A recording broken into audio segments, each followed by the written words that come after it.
Paminawa ninyo mga Amega, si Kitty Duterte ang anak ni kanhing former President Rodrigo Roa Duterte nga si Tatay Digong ang iyahang bunsong anak nga si Kitty.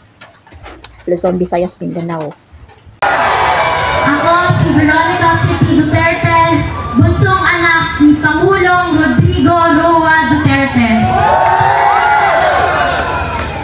Naaalala niyo po ba, noong panahon ni PRRD, nakakaalis at nakakauwi ng ligtas ang mga anak niyo? Ibalik natin ang ganoong pamamahala sa bansa. Nandito ako ngayon dahil kinuha nila sa amin, sa ating lahat, higit sa lahat, sa akin, ang tatay ko. Noong March 11, 2025, nasaksihan ko ang pagkidnap at pag-abuso nila sa tatay ko.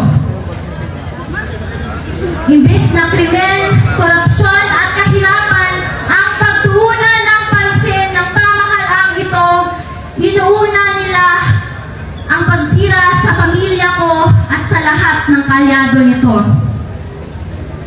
Pumili tayo ng matino at matapat sa paglilingkod kasi kung hindi, kawawa tayong lahat at ang mga susunod na henerasyon.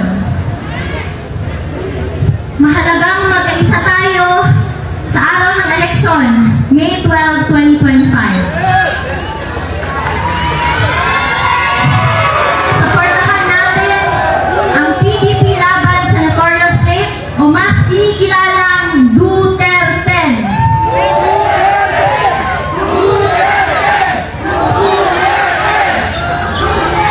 Mag-vote straight tayo at mag-block vote tayo upang mahirapan silang mandaya. To the OFWs, to the Filipino communities who took care of us, you have my love, respect, and gratitude. Sa katauhan na nagpakita o walay undang na paghigugma o pagsuporta, daghang salamat kay Joaquin Minobiae. Kamo ang nagapakasog sa amo tanan. May aabot ako na personal na mensahe ng tatay ko sa bawat Pilipino. Sabi niya, I did what I could for my country.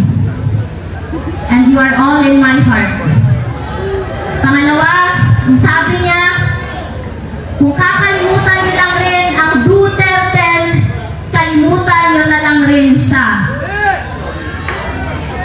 Mga kababayan, huwag natin kalimutan ang bilin ni Tatay Digong.